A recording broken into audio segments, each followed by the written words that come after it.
Divide and conquer is introduced even at the end of the third semester or in the fourth semester in the curriculum, in data structure course and in algorithm course.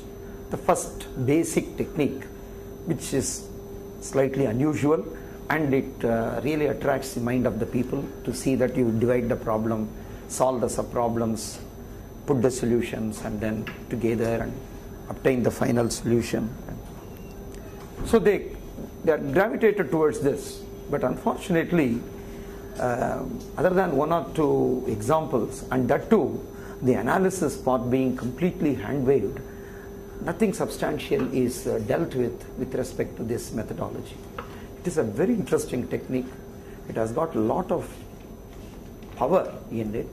So in order to understand the proper way to use it and to understand properly about this technique, I would like to take a case study, go through the detailed analysis of both the design and the analysis, and that will help us to obtain a lot of insight into the process itself. So the problem that I am going to discuss is find maximum and minimum of n numbers. Maximum and minimum of n numbers. Let's say A1 to A. A very simple two-pass algorithm which performs 2n minus 2 comparisons is obvious. In one pass with n minus 1 comparisons, you find a maximum. Make another pass with another n minus 1 comparison. So a two-pass 2n minus 2 comparison algorithm is obvious, very easy. It's already linear, and even the constant is not really a threatening constant, but still people try to solve this problem. Why? This is a problem that is encountered in computer graphics or even the window-based systems, applications. Whenever you want to zoom in or zoom out, what happens is you have a window, you have a data point. Suppose you zoom out to a bigger region. These data points get distributed, right, in the expanded space. So you have to identify the scale factor.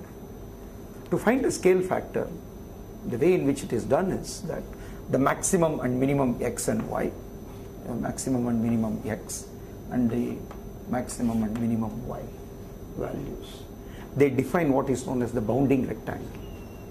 And when you continuously drag and expand or contract, okay, these maximas and minimas are adjusted, rescaled, scaled down or scaled up, and the repositioning of the points or figure or anything that is done, and so on. And this has to be done in real time, because as you know, when you simply drag the mouse, instantaneously you need the change to be done. So this maxima and minima are continuously evaluated, continuously updated, and the scale factors are identified, and at discrete evaluation points the computations are done and images are built. So it has to be extremely fast. So this is where even 2n minus 2 is not acceptable. We want to have more efficient algorithm. That's why enormous amount of research is done on finding the maximum and minimum of n numbers. Okay, you have more than 20 research papers on this problem. So you might be simply wondering, what is there to find the maximum and minimum of n numbers? Why so much of research? Okay, so this is one of the very interesting problem in the application, and that is the reason why extensive investigations have been done. Okay. So the first cut solution, which is different than the two-pass algorithm, is given by the divide and conquer method. Okay. So the divide and conquer method, you know, has the following control abstraction. You take the problem P and its input, split the problem into several parts. Typically, we consider splitting into two parts. Let's say P1 and P2. And P1 is solved with solution S1, and this is with S2. So this is called dividing the problem or splitting the problem. If you split the problem into smaller problems that does not resemble the original problem, it is called decomposition. If it resembles the original problem, that leads to divide and conquer. That is the reason why divide and conquer algorithms are recursive in nature, because the smaller problems resemble the original problem. So recursively you solve. So this is called the divide phase, this is called the conquer phase, and then this is called merge. The solution of the original problem is obtained by synthesizing or by putting together the solutions of the sub-problems you have generated. This is the most generic structure.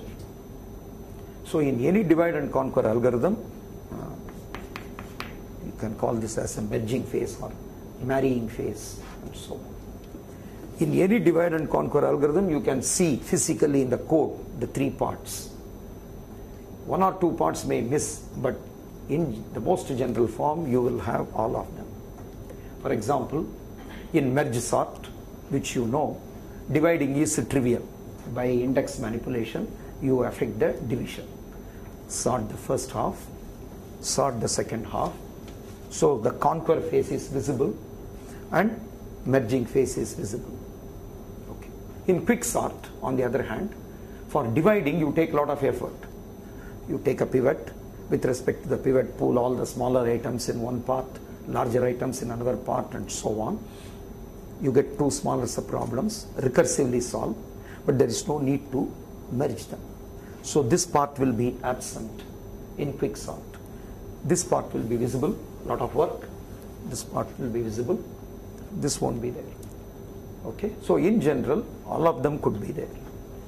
The total complexity is complexity of labor done in all the three parts.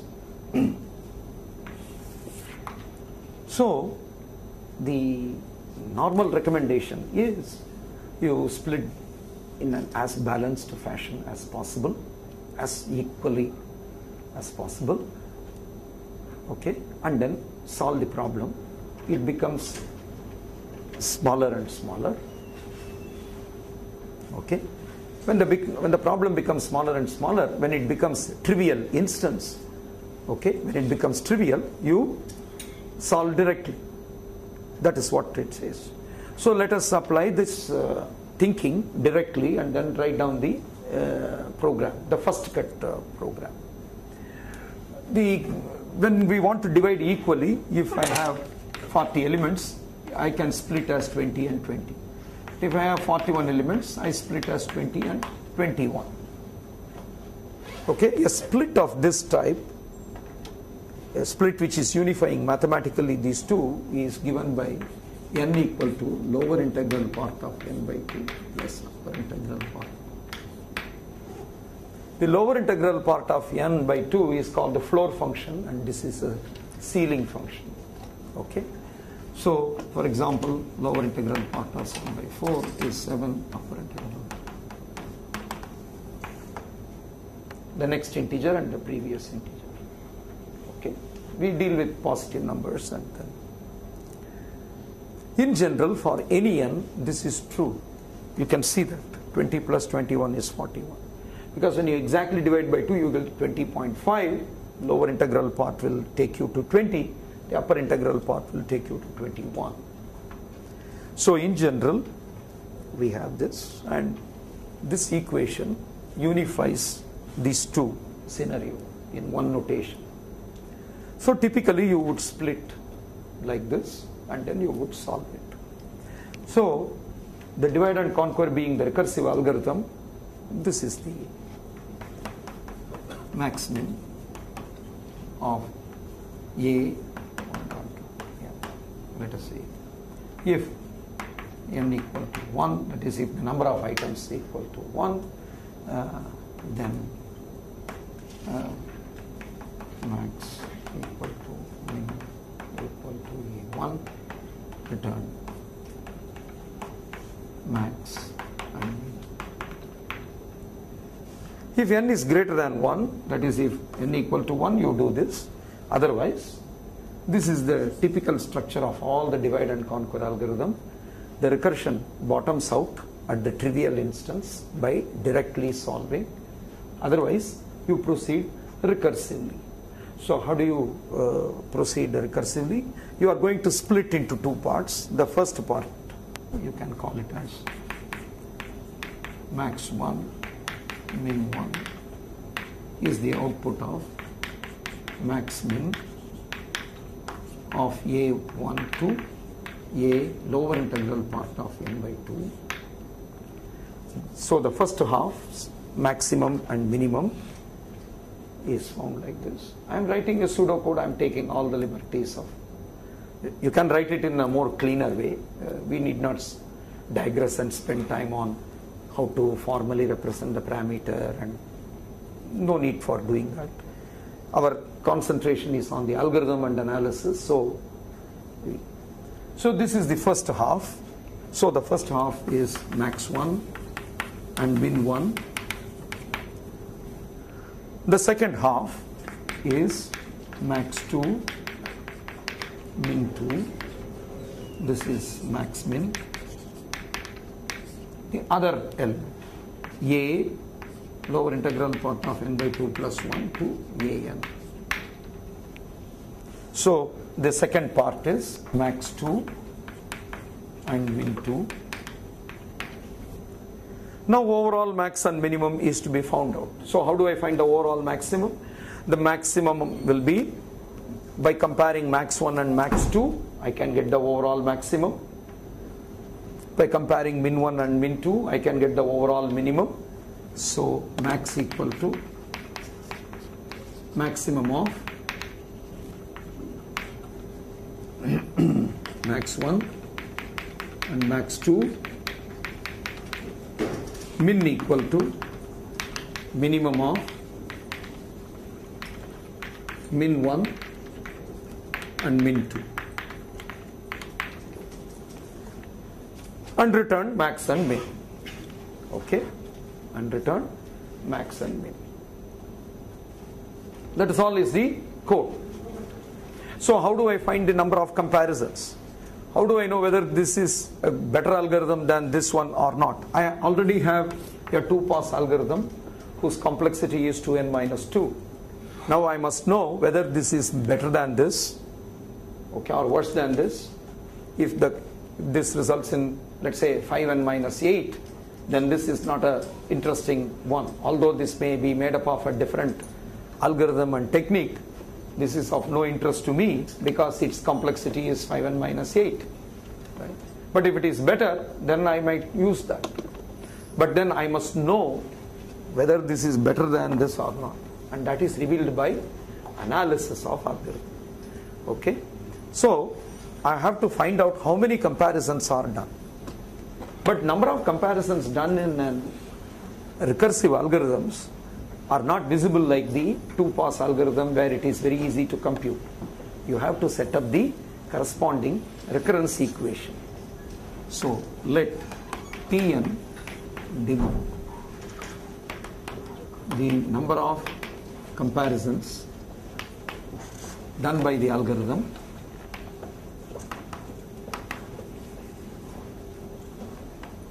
on for an input of size n. Then P of 1 equal to 0. When you have only one element, no comparison is done. When you have only one element, no comparison is done, and the maximum and minimum is directly returned. So T of 1 equal to 0. But when n is greater than 1, I do all of them. So how many? T of n equal to T of, this is lower integral part of n by 2 items. So this is T of lower integral part of n by 2 plus, how many comparisons are done here? It is a recursive algorithm working on an input of size upper integral part of n by 2. So recall that n equal to lower integral part of n by 2 plus upper integral part of n by 2. So the first half will have lower integral part of n by 2. The second part will have upper integral part of n by 2. So this is T of upper integral part of n by 2 plus I have, this is the combining cost. So this is the conquering cost, then combining cost. How many operations I do here? To find maximum of two numbers, if you want to find one comparison. Compare and choose the largest one. Minimum. So this involves another comparison. So 1 plus 1, 2. So this is the case when n is greater than 1. When n equal to 1, T of 1 is 0 and T of n is given by this expression when n is greater than 1. This is the recurrence equation.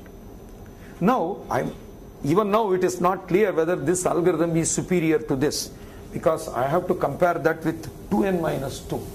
What is T of n? It is available only in recursive form. Yeah. I think you might save a lot of comparisons if you set the base case to be T of 2 equals 1. If your base case is T of 2 is 1. Yeah. No, we'll come to that. The first cut algorithm is normally when we go for that breaking, you go to the most trivial case, and when you go to the trivial case, this is what happens. Okay, we'll come to that one.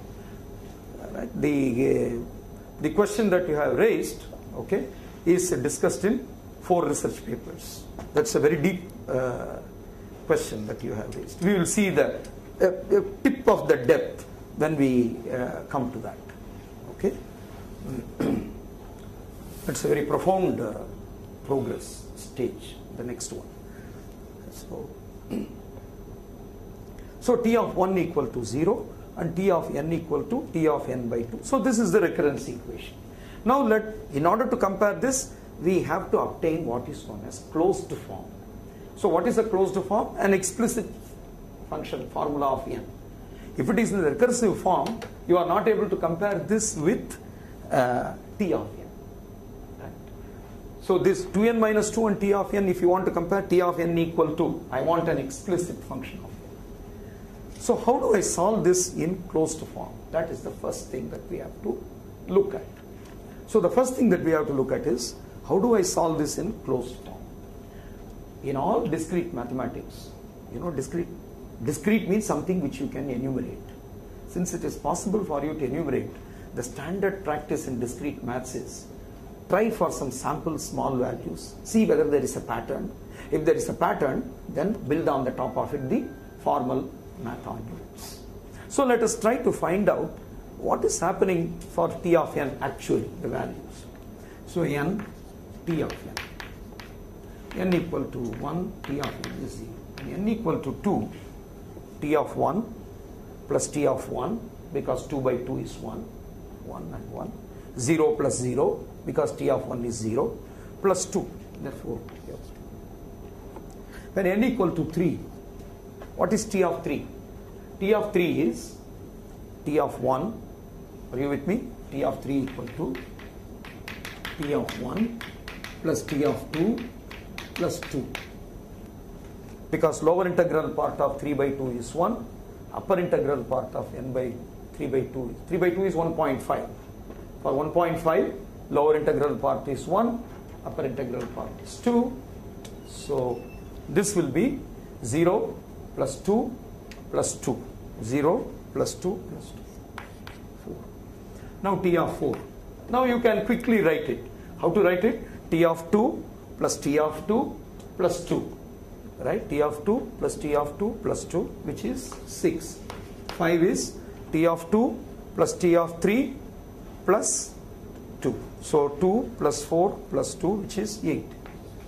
You are able to almost see the trend here. Right? So what do you think T of n is going to be? Simple IQ question, right? 2n? No. 2n minus 2. So T of n you can easily conjecture as 2n minus 2. So if T of n happens to be 2n minus 2, then virtually we do not have any advantage in this algorithm. I already have an algorithm with complexity 2n minus 2. This looks very different. Idea is different. Approach may be different. but the complexity happens to be the same, no gain in the label, right? So we have to see whether it is T of n to n minus 2. Okay, now you have to solve it in a closed form and then find it. So I'm going to take two approaches. Both of them are going to give us a lot of insight for our further discussion. One is, whenever there is a recursion like this, you build the recursion tree, and then that recursion tree will tell you a lot of things about the recursion, the way in which the recursion proceeds. Okay, for example, if you are considering this recursion tree for, let us say, 12, how will the tree look like for 12? You split into 6 and 6, right? 6 and 6. This will be split into 3 and 3. And this will again be split into 3 and 3. And this will be split into 1 and 2, 1 and 2. Again this will be split into 1 and 2, 1 and 2. 2 will be split again into 1 and 1, 1 and 1, 1 and 1, 1 and 1. Why does it do this? Because the recursion is bottoming out T of 1 equal to 0. Until you get that point, the splitting act will go, and then at 1 it bottoms out. Okay, so you will have 1 at the leaf. You will have the 1 at the leaf. It will be a full binary tree. Every node will have 2 children or 0 children. 0 means leaf, 2 means internal node. Now this will return min and max. This will return the min and max. This will return the min and max, no label. But when this returns min and max and this returns the min and max, the min 1 and max 1, min 1 and min 2, max 1 and max 2 are put together, and 2 comparisons are done here, and the min and max is returned. Okay. In other words, at every internal node, the left child returns min 1 and max 1. Okay.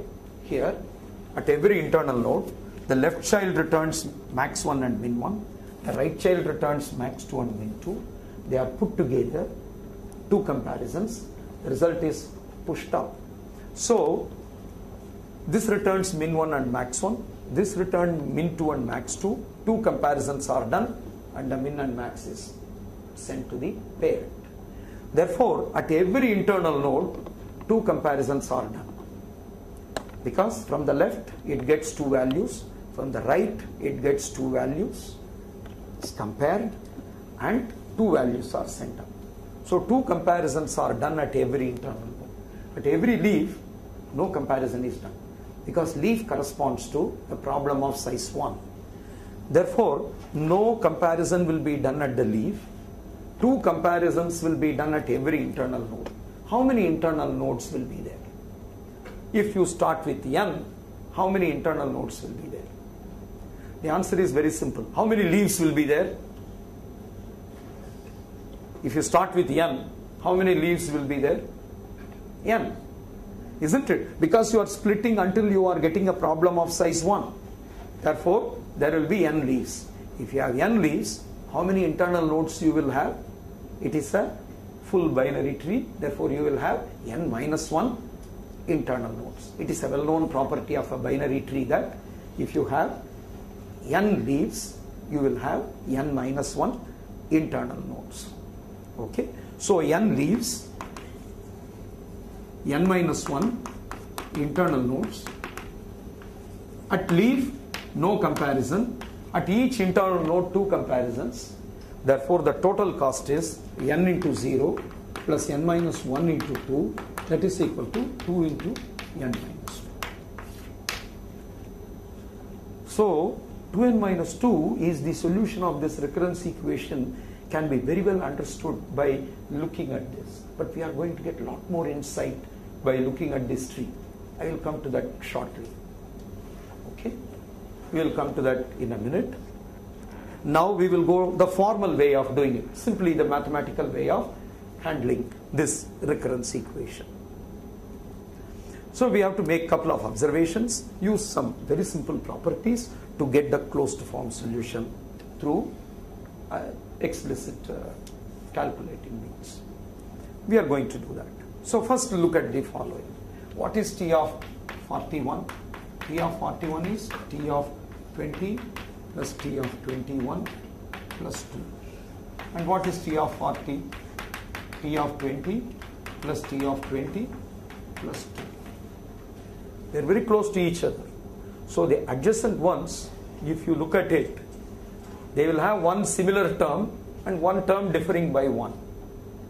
Because adjacent values, this lower integral part and upper integral part, one value will overlap, one value will differ by 1. We will see that formally, but first make this observation. The second observation that will be prompted by our values, T of n values which you have found here, is that why did you write T of n equal to Tn minus 2? If you look at the difference, they are all 2. So if I define D of n, that is D of n equal to T of n minus T of n minus 1, that is the difference between the successive terms. The difference is D of 1 is not defined, but D of 2 is 2 minus 0 is 2, D of 3 is 4 minus 2 is 2, this is 2, this is 2, and so on. The difference is a constant. Okay? The difference is a constant, and the difference is a constant 2. Suppose I am able to show that the difference is a constant and the difference is 2. Can I solve the T of n in the closed form? The answer is yes.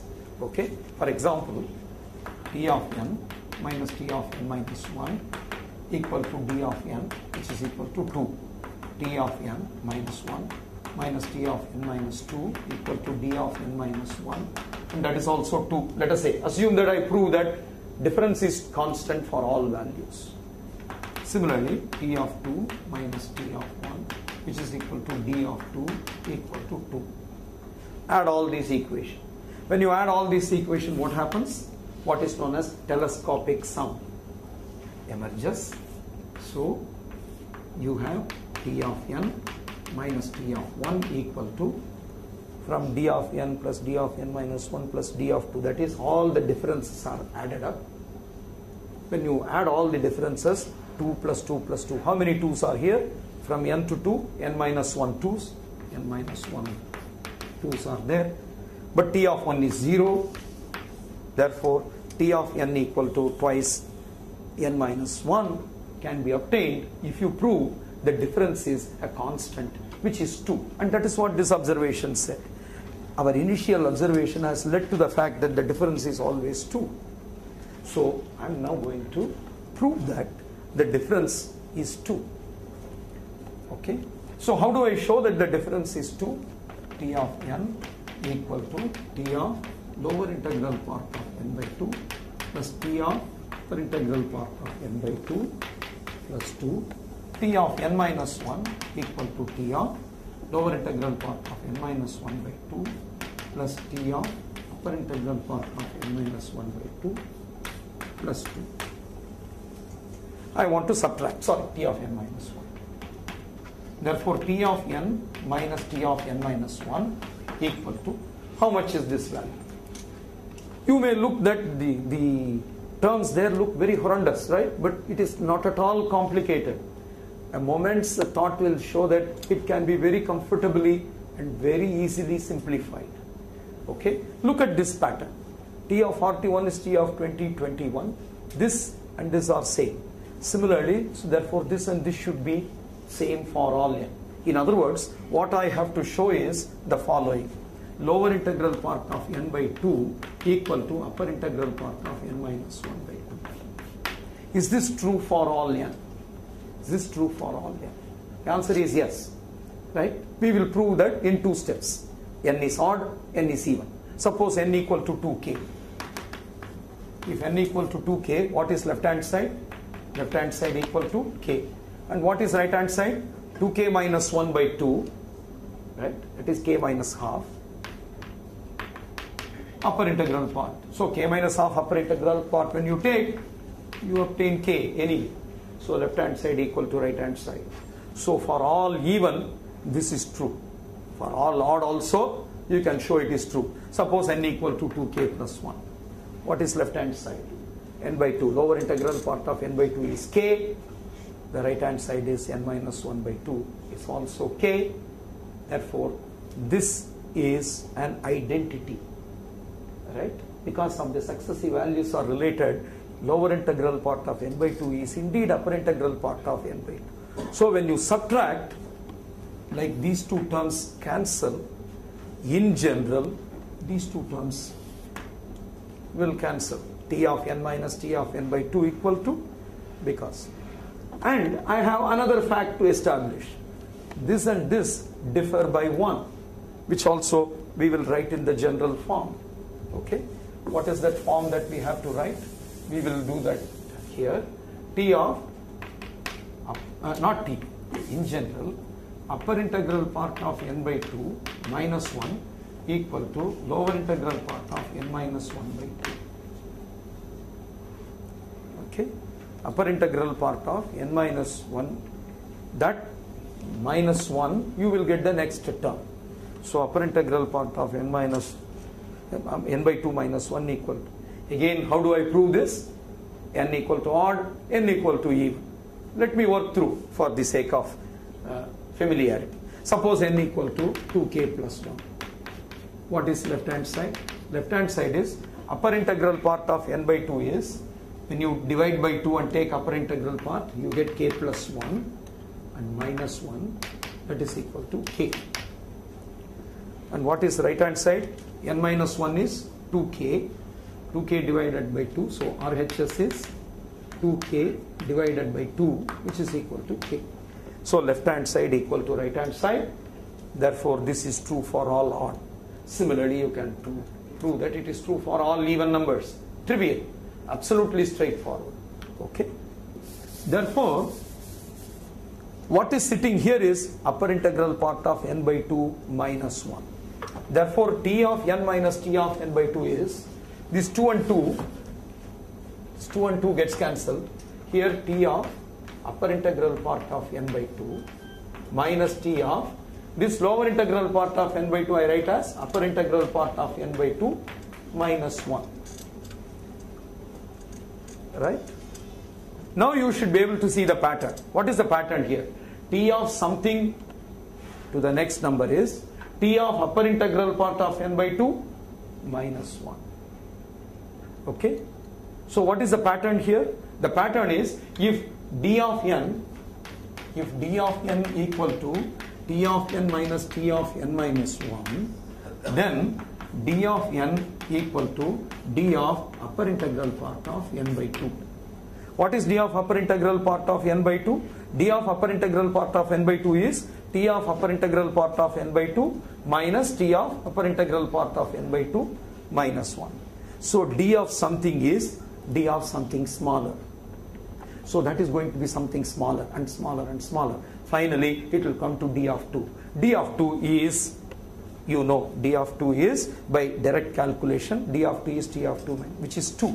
So d will be 2 for any value. For example, what is d of 71?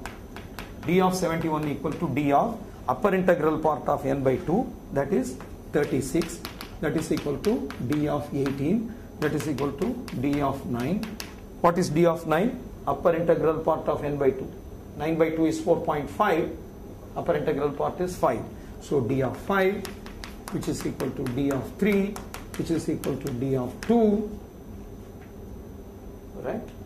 And that is nothing but 2. So d of any value, for example, I said d of 71 and finally I have shown to 2. So d of n equal to d of upper integral part of n by 2 implies d of n equal to 2 for all n, formally by complete induction or strong induction. Formally by strong induction. Assume that it is true for all the smaller value. Then for the given value, it will be one of the smaller value. So it follows. Okay. Formally, you can show that the difference is a constant always. Since the difference is a constant always, the differences are added n minus 1 times, gives the complete solution, and this is the mathematical way of formally showing that it is not at all complex. Absolutely not complex. Very simple properties of lower integral part, and very elementary discrete math is all that is needed to solve this recurrence equation in complete form. Okay, and then that gives you the solution that it is 2n minus 2. Okay, so are you all with me? Is there anything that requires, because from now onwards things will start going in a rapid pace.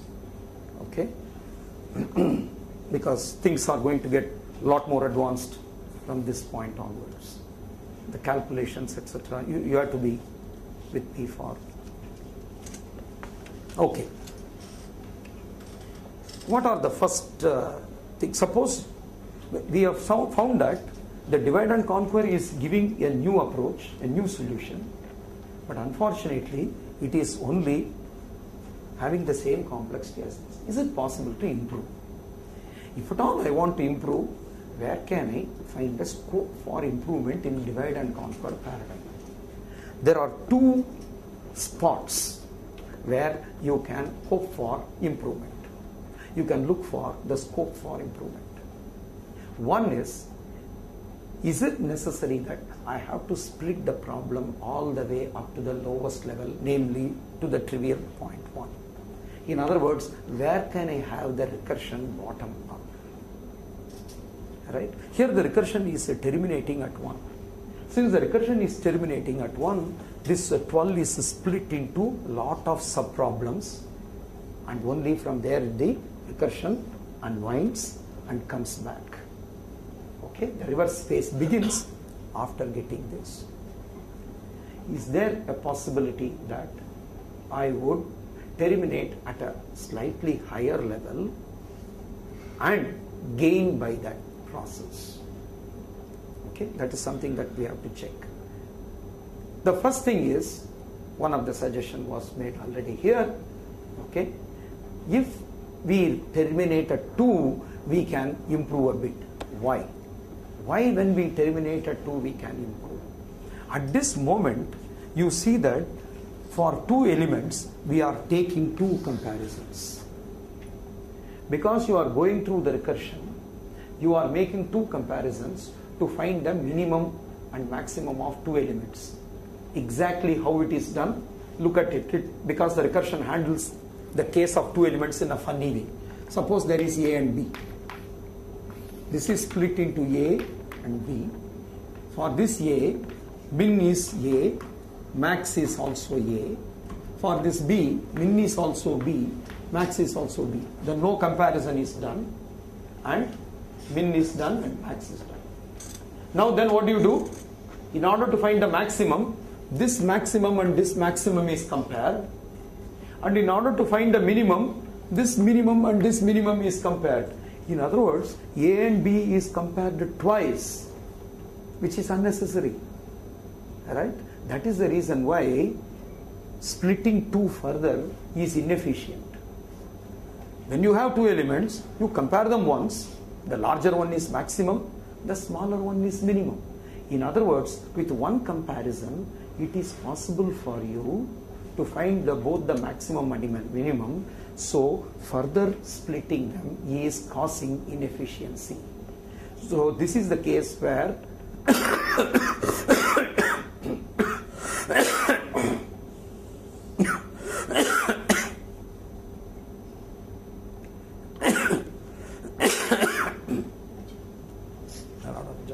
that's okay. I'll take that. So this is where bottoming out at 2 is more beneficial for you. If you split further, you solve the problem of size 2 with 2 comparison. But if you don't split, you can solve the problem in 1 comparison. Therefore, if I have the code, if n equal to 1, do this. If n equal to 2, then you do the following comparison. If A is less than B, then min equal to A, max equal to B, else max equal to A, min equal to B, else you do this. Else you do the same thing. Okay? So now what happens to the recurrence equation? The recurrence equation is T of 1 equal to 0, T of 2 equal to 1 when n equal to 2, else when n is greater than 2, T of n is given by this recurrence equation. Okay? Very small change.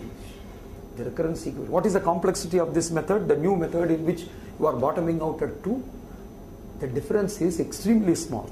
T of 2 equal to 1, T of 1 equal to 0. Same. This is the same, except that one more condition is added and then this has changed. What is the complexity? What is the closed form solution for this? It took 4 years for the computer scientists to solve this recurrence equation. Okay? Because this is going to be a non-trivial one. So let's get to understand this equation and then try to solve it. And this is going to tell us another important thing. In every textbook, they will give this recurrence equation, solve this for n equal to 2 power k, and then show that this is 3n by 2 minus 2. Therefore, the complexity of this algorithm is 3n by 2 minus 2. It's not actually 3n by 2 minus 2. That's grossly wrong. Okay, all textbooks, including Corman, recently, they will give this, they will say this, and then they will declare that it is very surprising that nobody has seen the original research paper in which the analysis is done very elaborately. Okay, it is not 3n by 2 minus 2. In order to get 3n by 2 minus 2, we have to do something else that unfortunately many people have ignored. Okay, all textbooks have gone wrong.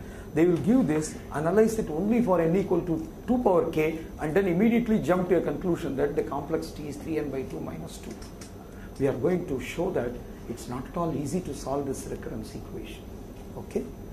So, several things we have to do now. First, understand the recurrence equation. Again, we follow the recurrence tree idea.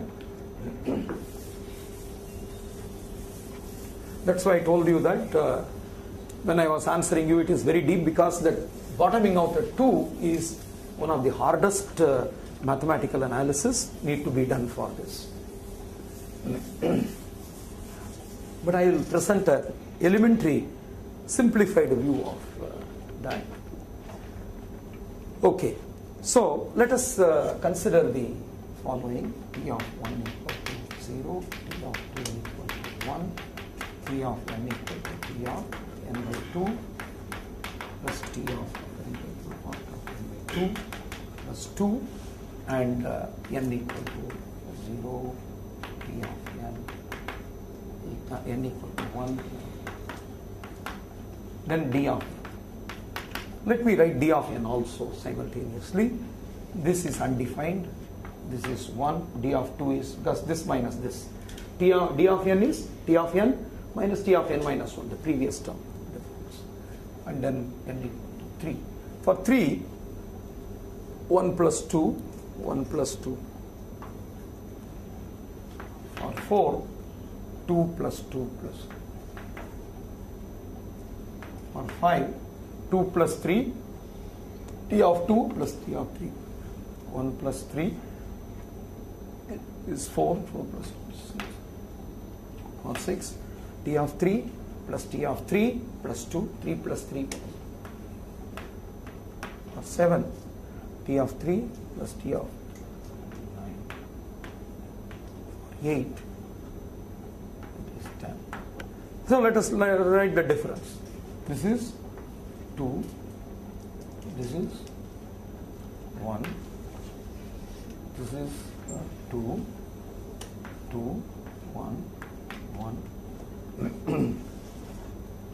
So the difference is not uniformly 2, as you can see, right? The difference in the earlier case was uniformly 2. Now some of the differences are 1. So it is certainly less than 2n minus 2. That much was clear. If the difference is 2, you will keep on adding 2 all over. But here there are some 2's, but there are some 1's. So it is going to be less than 2n minus 2. What exactly was the complexity? The struggle was on for a long time. Okay. So let us look at 9. For 9, what is that? T of 4 plus T of 5 plus 2. For 9, it will be 12. For 10, T of 5 plus T of 5. For 11, it is going to be 5 plus 6. 5 plus 6, this is 16. For 12, it is 18. For 13, again you can see that 8 plus 9 is 17. 17 plus 2, 19. So again you will see that the difference is 2, 2, 2, 2. But here you are getting 1. You are going to get a difference of 1 here. Now you can imagine what happens for 14.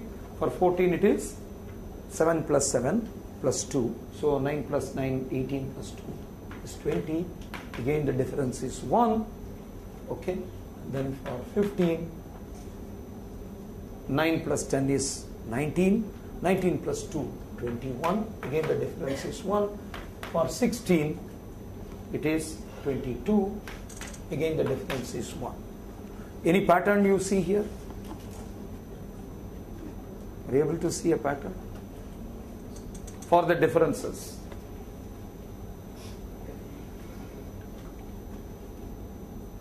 Because these differences must be added to get T of n. We know that T of n is nothing but T of n equal to sigma I equal to 2 to n of d of I. This we have seen. By adding all the differences, you get a... So, if I have a thing proved for... What is the pattern that you are seeing here? In every block of power of 2, right? For example, these are the initial condition. Okay? 2, 1, 2, 2, 1, 1, 2, 2, 2, 1, 1, 1, 1. Okay? So in every block of 2, half of them are 2 and half of them are 1. Okay? So this is a new kind of a difference pattern.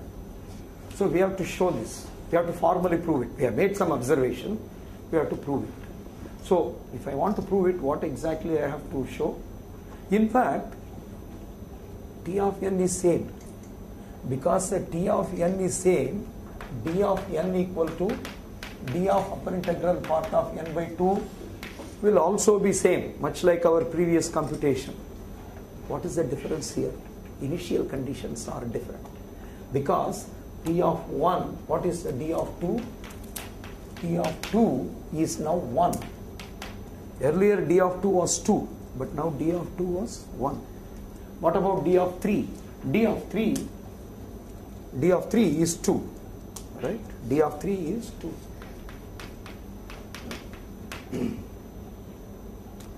D of 3 is 2. D of 1 is, this is 1 and d of 3 is 2. And d of n equal to d of upper integral part of only when n is greater than 3. Notice that this formula you should apply only when n is greater than 3. That is because this formula is true only when n is greater than or equal to 3. For n equal to 1 and 2, this is valid. This is true only from n greater than or equal to 3. And d of n is t of n minus t of n minus 1. So this n minus 1 should be greater than or equal to 3. Then only you can apply this formula and then derive this. So notice that the applicability condition makes a very subtle variation. So notice that this is the case. These are the initial conditions and this is the... So although this looks the same, these initial conditions are causing the differences to become completely different. Okay. So D of n is this, but D of 2 is 1 and D of 3 is 2. So if at all I want to prove this property, first I will prove this property. So in order to prove this property, we have to formalize. What is a block of power of 2? For example, 2 power I plus 1 to 2 power I plus 1. For example, here 3 and 4 is a block. Another one is 5 to 8. 5 to 8 is another block. What is another block? 9 to 16. So in general, 2 power I plus 1 to the next power of 2. That defines a block. And in that block, how many items will be there? 2 power I items will be there. There are 2 power I items in the block. So the first block will consist of 2 power I minus 1 items. Second block will consist of another 2 power I minus 1 items. Because it is split into 2 halves. First part and the second part. Now, first part will all have 2. Let us see whether this formula is indeed leading to that. Let us imagine 64 to 128. 64 to 128, the midpoint is 96. So anything before that, let us say D of 74. D of 74 equal to D of 37 equal to D of 19 equal to D of 10 equal to D of 5 equal to D of 3, D of 3 equal to 2. So 74 lands in 2. But in the second half, it should land in 2 because there D of 2 equal to 1. So let us try with the second half number. Between 96 and 128. Let us take 107. What is D of 107? D of 107 equal to D of 54 equal to D of 27 equal to D of 14 equal to D of 7 equal to D of 4 equal to D of 2, which is equal to 1. So you see that the second half elements, the same formula, that n lands to 2, therefore this is 1. Okay? So in general, when you have a block of 2, the second half lands to 1, the first half lands to 2. This is what we have to show. Alright? So we will show that in a very simple and elementary manner. That is observation we have made. The observation we will make it formal, and then we have to sum all these D's. Okay? All of them we have to do and then get the closed form and so on. So it's a fairly long process, but I will make it as simple as possible. And if you have any doubt or difficulty, please interrupt me, because these are all very important to understand the subtleties in this. They are non-trivial ones, because from now onwards things will go deeper and deeper. But observations are all based on very simple arithmetic. None of them are complex. If you understand what is going on here, okay. So how will a typical item in the first half of the block look like? An item in the first block will look something like this. N equal to 2 power I plus alpha, where 1 is less than or equal to alpha, less than or equal to 2 power I minus 1. Right? This is the way in which the item in the first half will look like in the block. What is the block?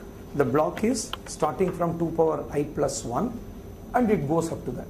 The first half has 2 power I minus 1 items. So 1 to 2 power I minus 1 items will define the first half.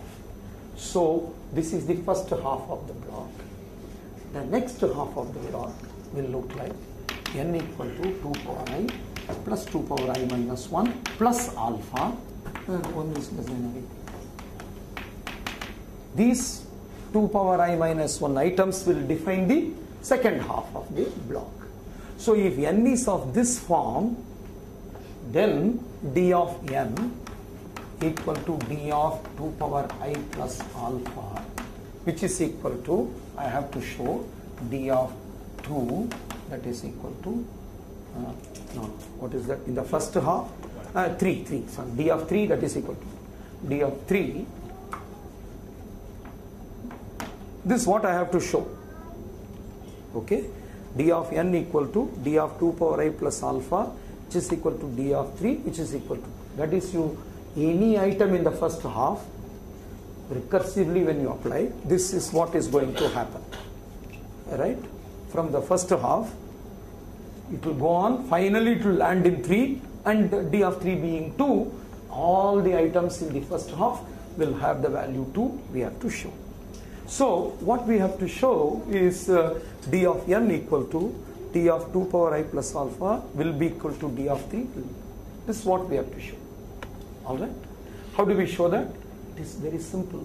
d of n equal to d of upper integral part of n by 2, which is equal to d of, once you apply again, like I worked it out for numbers, symbolically, it is upper integral part of n by 2, whatever is there, you divide by 2 and take the upper integral part. Right? When you have n here, you divide by n and you have taken upper integral part.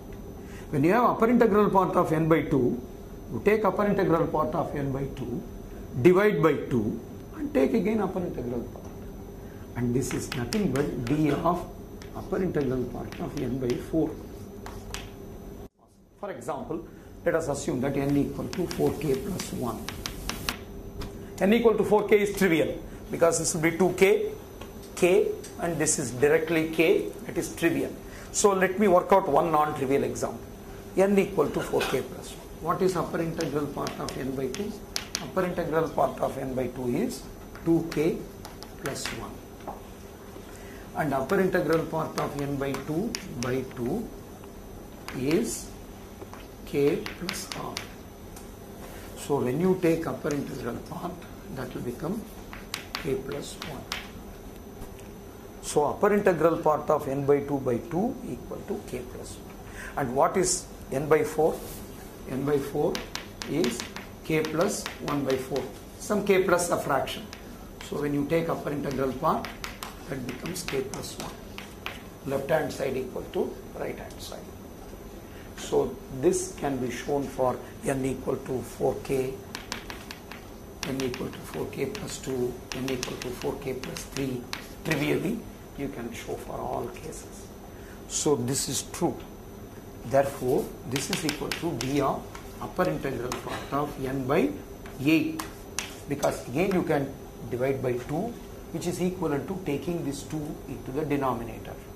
Therefore, this is this simple property of the integral part says I can apply this I minus 1 times, right?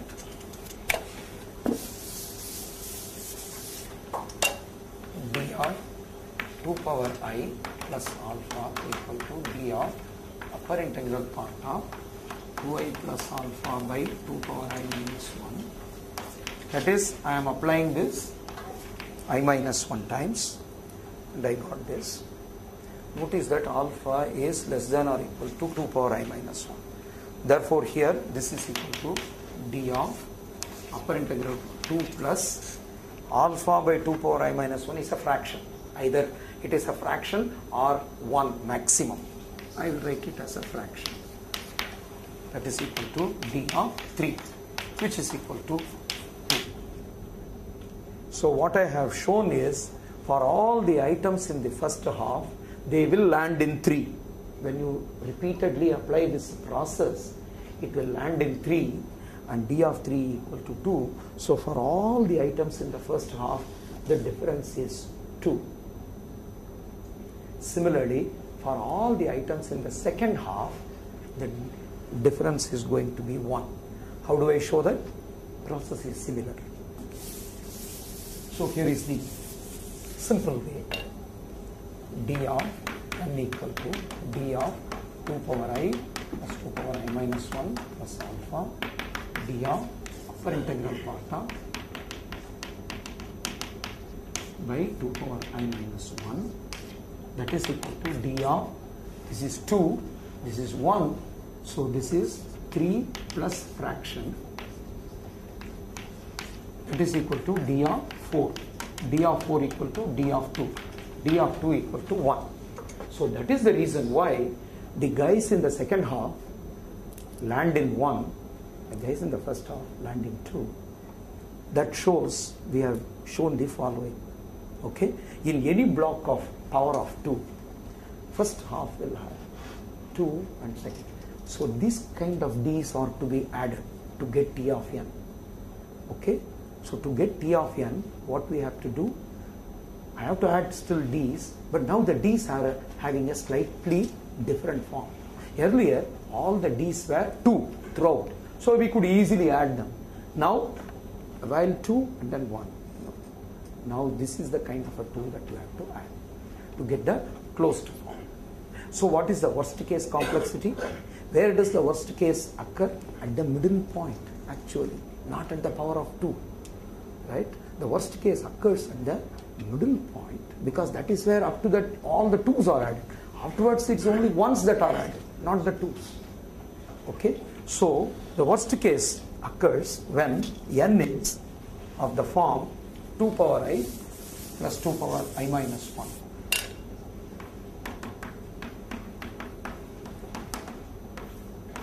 This is the worst case. Okay? This is the worst case that is happening. And what is the value of T of n for this? What is T of n for this one? So we are going to estimate that. Now you can do this in, you can refer this. In fact, I have chosen 12 deliberately because that is of the form, the middle point, 8 plus 4. In the block between this and 16, this is the middle point. I have deliberately chosen that because here, when you bottom out at 2, you will not have these recursive calls. So I'm not going to have these recursive calls because it will either bottom out at 1 or bottom out at 2. But here, the cost is different. The cost of a leaf. The cost of this leaf is 0. But the cost of this leaf is 1 because you make one comparison and then send the maximum and minimum. The cost of this leaf is 0. The cost of this leaf is 1. 0, 1. However, all internal node will have cost 2 because from the left you get max 1 and min 1. From the right you get max 2 and min 2. You make 2 comparison. So the cost is 2 at every internal node. But how many internal nodes you have now? Much less number. You don't have n internal nodes. Okay? You don't have n minus 1 internal nodes. It is split into this. Okay? So actually, here you see that there are 8, which is equal to 4 plus 4. These 4 nodes will have weight 2 and these 4 nodes will have weight 1. So in general, when you have 2 power I minus 1, right, you will have 2 power I minus 1 leaf will have weight 1, 2 power I minus 1 nodes leaves will have weight 2. That constitute this 2 power I. So n is accounted for like this, and the cost for this is 0, the cost for this is 1. Okay. So how many leaves are there? 2 power I leaves altogether, and therefore 2 power I minus 1, 2 power I minus 1 internal nodes. Therefore the cost is 2 power I minus 1 times 2, this is the internal node cost, plus 2 power I minus 1 times 1 plus 2 power I minus 1 times 0. Anyway, this I don't have to worry. So this is the total cost. So 2 into 2 power I plus 2 power I minus 1. So altogether, this is twice 2 power I minus 1. So this is 4 times 2 power I minus 1. So this is 5 times 2 power I minus 1 minus 2. This expression is 5 times 2 power I minus 1. But what is n? N is nothing but 2 power I is twice. This is equal to 3 times 2 power I minus. This is twice 2 power I minus 1. Here I have 2 power I minus 1. Altogether you have 3 times 2 power I minus 1. So 2 power I minus 1 is nothing but n by 3. Therefore it is 5n by 3. Therefore what is the complexity of this algorithm? It is complexity of algorithm 5n by 3 minus 2. Okay. The worst case complexity of this algorithm is 5n by 3 minus 2. But here I have done a lot of hand waving. Okay. I have taken one instance and intuitively I have shown that this is the worst case. Actually you can get a closed form formula for T of n. You can upper bound that with the 5n by 3 for all n. The closed form formula will be slightly messy looking formula. You have to add blockwise the differences. Then whatever is the excess in the last block, that expression you have to get in terms of n and so on. It is not complicated. It is not difficult at all, except that you have to go through that very diligently, the details. But not at all difficult. The expressions are not difficult. First, blockwise you find the sum. For example, if you want to find for 14, what you do is, you ignore the initial one. This block sum is, it will have 2 plus 1, right? This will have 3. This will have 2 2s and 2 1. So it will have 3 times 2. This will have 3 times 4 because 2 plus 1, 2 plus 1, 2 plus 1 and so on.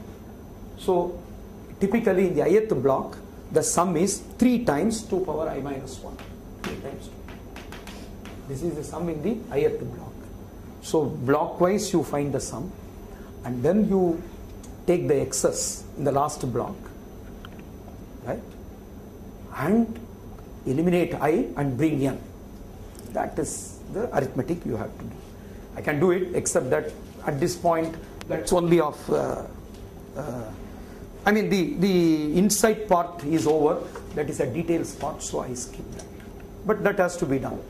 If you do that, you get the formal T of n as a closed form for n. That is the reason why so much of struggle has gone in for this particular algorithm. The analysis was several wrong claims were made and it was pointed out and subsequently it was corrected, and finally the clean T of n, the clean bound of 5n by 3 minus 2 was arrived at.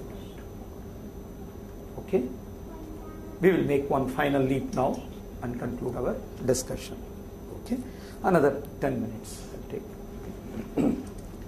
Now, if at all I want to have a goal where I want to reduce further, what can I do? If you look at the recursion tree, you see the following. I have these ones which are contributing for too many leaves. What if I have all my leaves 2? Then I will have much less number of leaves, isn't it? So I don't want to have these ones at all. Okay? I don't want to have the ones at all. If I don't want to have the ones, I should never split a number which is bringing an odd number into picture. In other words, I would like to have only even split. Even numbers should be split only as even numbers.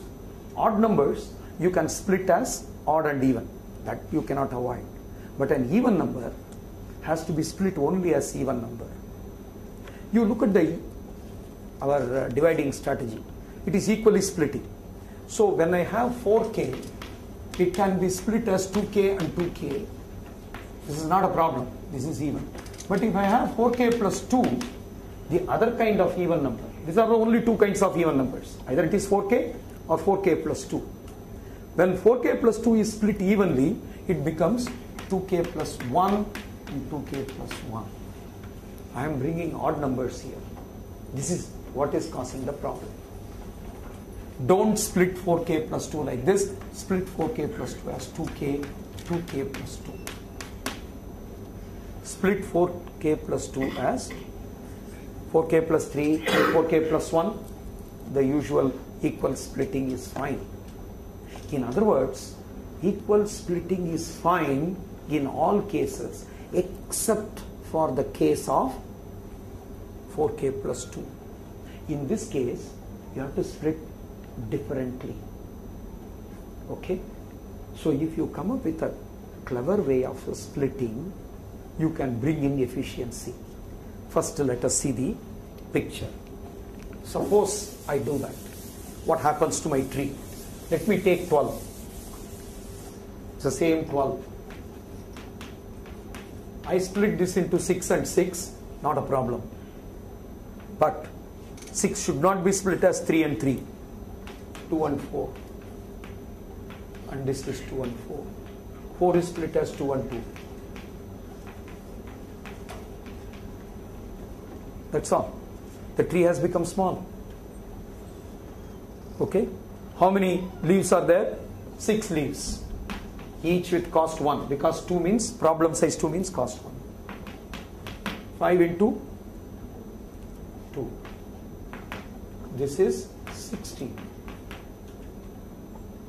In general, if I have n, okay, for 12 it is like that. For 17, what will happen? 8 and 9. 8 will be split as 4 and 4. This will be split as 4 and 5. So this one odd number. Here you can see there is only one odd number. This is split into 2, 2, 2, 2, again 2 and 2. 2 and 3.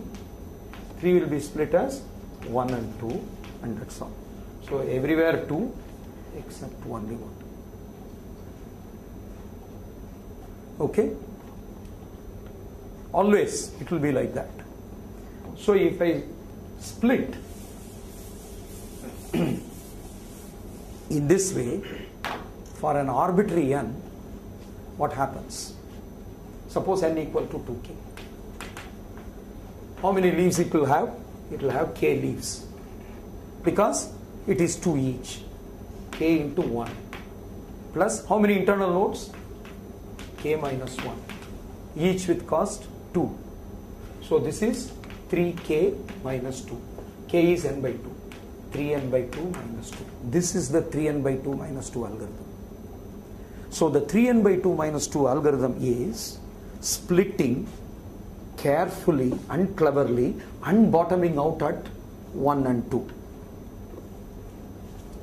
Bottoming out at 1 and 2 alone does not give you 3n by 2 minus 2 algorithm. This gives 3n by 2 minus 2 algorithm for all n. In fact, you can see for odd k, when n equal to 2k plus 1, when n equal to 2k plus 1, what happens? Again, yeah, you can show the detail. It's trivial. Absolutely. I will save time. Because now, how do I formally prove it? I have shown some picture and an example. Now let us look at the difference sequence. Okay? N equal to 1, 2, 3, 4, 7, 8, 9, 10, 11, 12. Let me compute up to this. T of n equal to, T of 1 is 0, T of 2 is 1.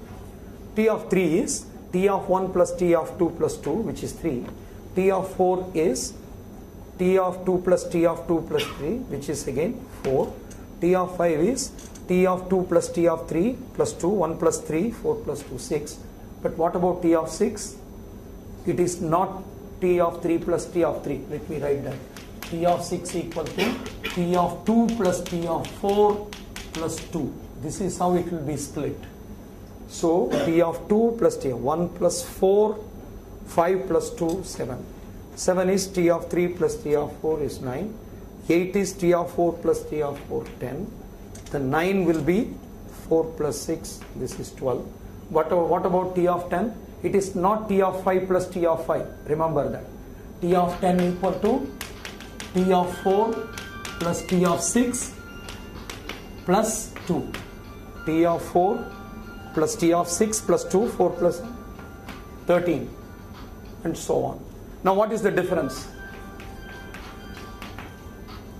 1, 2, 1, 2. Now look at the difference. It is beautiful pattern, right? I'll switch off this mode.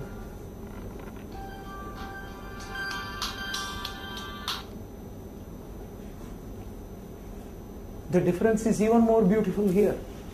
The moment you split carefully, the difference is alternatively 2 and 1. Okay? Now you can formally prove it. Proof is not simple. Proof is certainly more complex. Because the recurrence equation is now slightly involved. What is the recurrence equation? The recurrence equation itself is T of 4k equal to T of 2k plus T of 2k plus 2, T of 4k plus 1 equal to T of 2k plus 1 plus T of 2k plus 2, T of 4k plus 2 equal to T of 2k plus T of 2k plus 2 plus 2. Notice this 1. Here I am not splitting evenly. For all other cases I am splitting evenly. For this case I am not splitting evenly. And T of 4k plus 3 is T of 2k plus 1 plus T of 2k plus 2 plus 2.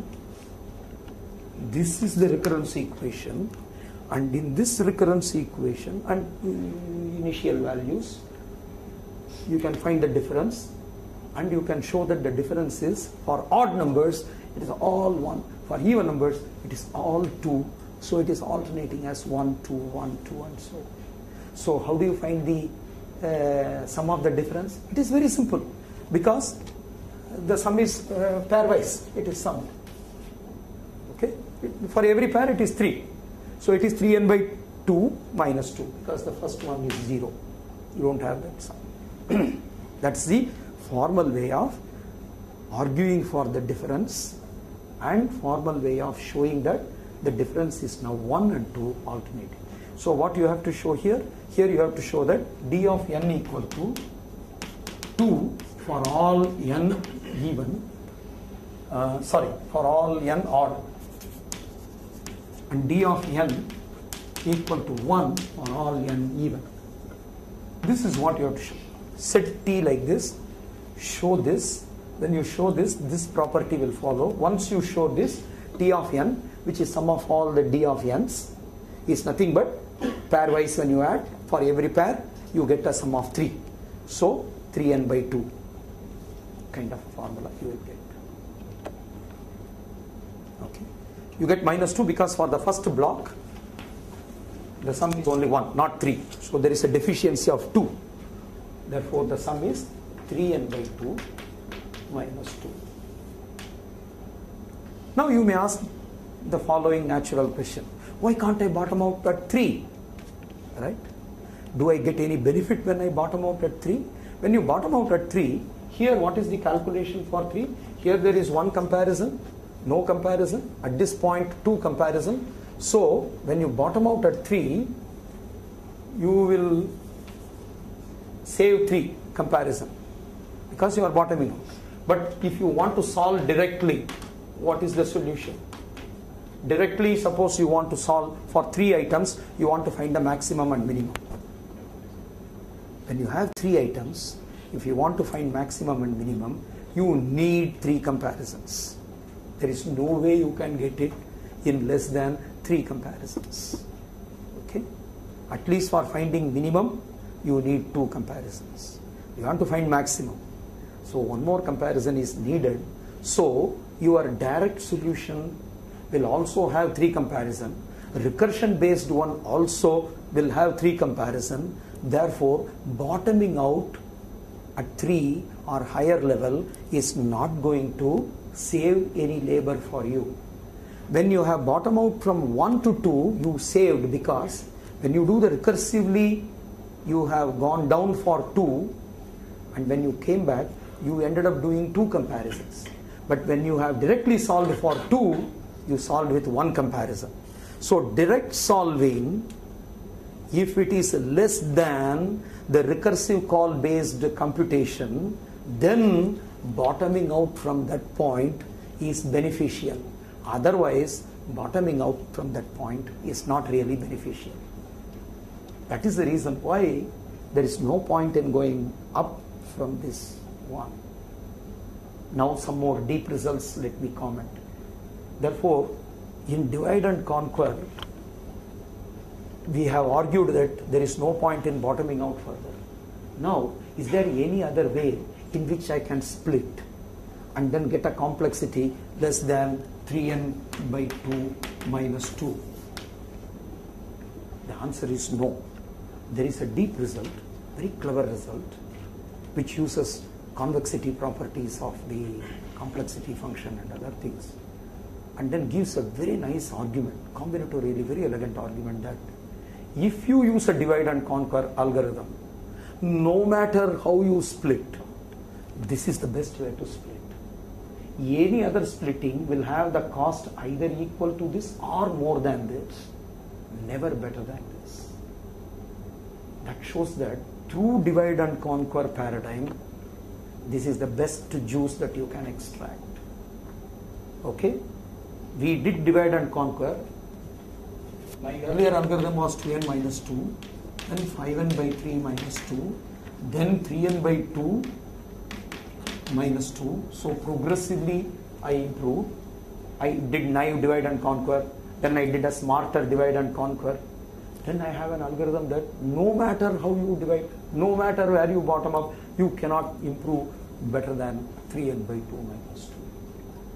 Then you may ask the following question: is there any other technique, dynamic programming, greedy, backtrack, branch and go? Can I use some other technique and then solve this problem in 3n by 2 minus 2?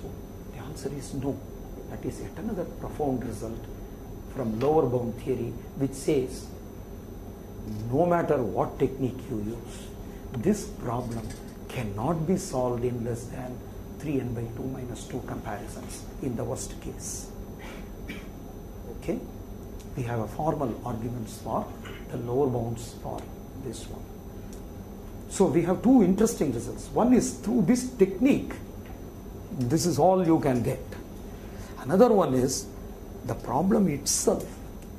No matter what technique you use, you cannot improve better than 3n by 2 minus 2 is also available. Okay? Now, having observed that people, what they did was, okay, the division is done this way. All we want is that evenness, right? All we wanted was the even split. Can't I do the following extreme even split? 2, n minus 2. n minus 2 into another 2 and n minus 4. That is, can my tree look like this? n, 2, n minus 2. n minus 2 is 2, n minus 4. And 2, n minus 6 and so on.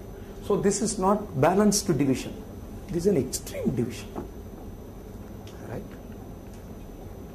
And this one obviously leads to the same kind of a solution with the complexity, and the advantage in this is the recursion is so easy to eliminate because you are considering the pairwise the element and combining the minimum. Okay, so what is the algorithm? The algorithm is consider pairwise, consider A1 compared with A2, let the min called min 1 and max called max 1. A3 and A4, let it be called min 2 and max 2. In this way, let us say 2k minus 1, A2k, let us assume for even min k, max k. So in one comparison, I can find these two. So in k comparisons, I can get the k-mins and k-max. Now make one pass algorithm for find the overall min, make one pass algorithm to find the overall max. So k minus 1 comparison, k minus 1 comparison. So k plus k minus 1 plus k minus 1, 3k minus 2, which is 3 n by 2 minus 2 algorithm, right? So when you don't divide this evenly, even when you take the logic and then make an extreme division, it is leading to an iterative solution where no overhead of recursive calls, parameter passing, none of them are there. Very simple iterative algorithm can be designed from the ideas which are based on the divide and conquer algorithm.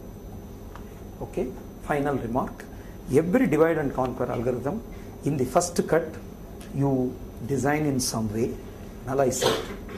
There are two scopes for improvement. One is where you bottom out. Another one is how to split. For example, the real life software, the implementation of sort algorithm based on quick sort done in the Linux packages, they have gone through this evolutionary process. Okay, they have found out that bottoming out when the problem size is between 5 and 10 is appropriate. You directly solve rather than further making the quick sort recursive calls. When the problem size becomes somewhere between 5 and 10, use even bubble sort to use some 6 or 10 comparisons and then sort it out and then bottom out. How did they arrive at 5 and 10? Excellent analysis is available. And then how do I split? Should I mindlessly choose the first item and use it as a splitter to split? Don't do that. There are very clever choices. How did they arrive at it? Excellent account is available. There is a book called Sedgwick algorithm. He gives 30-page discussion on how the real life software is evolved through this, starting from a naive idea of a divide and conquer, refining the concept experimentally, theoretically, and then arrive at clever ways of dividing, clever ways of bottoming out, and then get into an implementation which is giving the ultimate performance. Because an idea should not be simply left like that. Every idea has got something for us to use and to help in solving problem effectively. That's what ideas are for. Otherwise, we can work with a naive solution. Whatever comes to our mind, I can simply write a program based on it and then I can implement it. That's not the whole purpose. The goal of design and analysis of algorithm is when an idea is there, how best to use it, what are all the ways in which it can be refined, and how to exploit its potential to the full extent. The deeper questions are all analyzed in various contexts. And if you want to have a real research challenge, okay, I suggest you to pursue, even now there are open problems, how to divide and conquer the discrete Fourier transform. You know the DFT, it is one of the greatest algorithms created. In anybody's list of best 10 algorithms in the world, discrete Fourier transform would appear.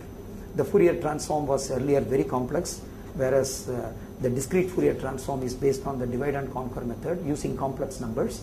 They have arrived at a very clever dividing method, but the textbook versions will discuss only for n power of 2. When n is not a power of 2, the textbook will add one line, pad it up. Padding won't work, because if n equal to, let us say, 65, the padding will extend it up to 128 and you will end up almost doubling the size of the problem, whose complexity is also extremely high. So you don't do that. If I don't do the padding, without padding, how do I cleverly divide and analyze, divide and conquer? When you chase through the paper, suddenly you will see that analytic number theory and geometry, okay, and then algebraic geometry, so many things will come into play. It will start from an innocent question on, without padding, how do I do the divide and conquer? But then the mathematics is so deep and delightful. There's a lot of research is going on that. That is because they don't want to leave an idea just at that point. And that's not the naive way to handle an idea also. This is a valuable idea, wonderful technique, but we should know how to use it. We must know to go deep into it and then understand the subtleties in it and then apply it. When we do that, we get tremendous success. Excellent mileage out of this idea. With this brief remark, let me conclude my talk. Thank you very much.